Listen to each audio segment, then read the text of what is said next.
Salam hər kəsə. Bugünkü dərsimiz 4-cü sinif dərsliyindəndir. Unit 8, Lesson 4, bölmə 8, dərs 4. Exercise 1, tapşırıq 1. Think about 4 activities you can and cannot do. Bacardığınız 4 fəaliyyəti, eyni zamanda bacarmadığınız 4 fəaliyyəti qeyd edəcəksiniz. Yəni uşaqlar, bir cədvəl düzədəcəksiniz. Cədvəlin sol tərəfində bacardığınız fəaliyyətlər, sağ tərəfində isə bacarmadığınız fəaliyyətlər. Məsələn, I can play football. Futbol oynamağı bacarıram. I can't play the guitar. Gitar da ifa edə bilmirəm. Və yaxud da ki, I can sing song. Mahnı oxuya bilirəm. I can't play football. Futbol oynamağı bacarmıram.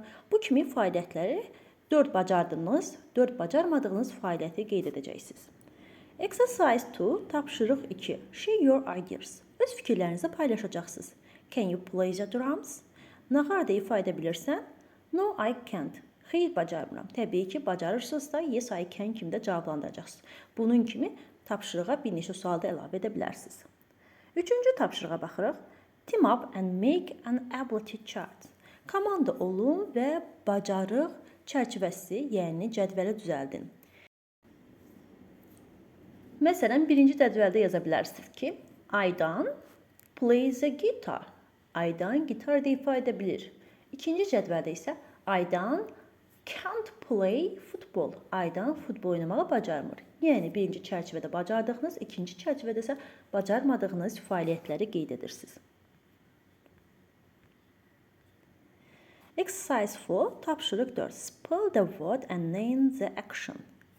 Sözləri hərflərlə qeyd edin və hərəkətləri adlandırın. Yəni, buradakı hərəkətlərə baxırıq. Birinci şəklə baxsaq, görərik ki, gəmi nədir? Təbii ki, üzür, sail.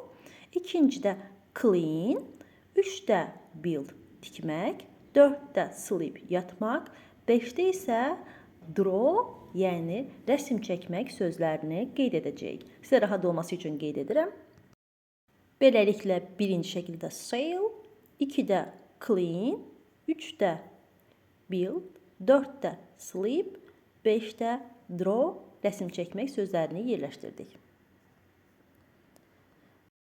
Exercise 5, tapşırıq 5. Read the clues, ipucuları oxuyun, then choose the correct answer və doğru cavabı seçin.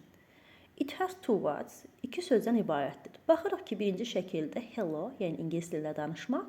İkinci şəkildə isə drum, yəni nağara sözü var və təbii ki, 2 sözdən ibarətdirsə və bizə hello deyə səslənirsə, olacaq speak English. Sizə rahat olması üçün sonda qeyd edəcəm. It has 3 letters, 3 hərfi var.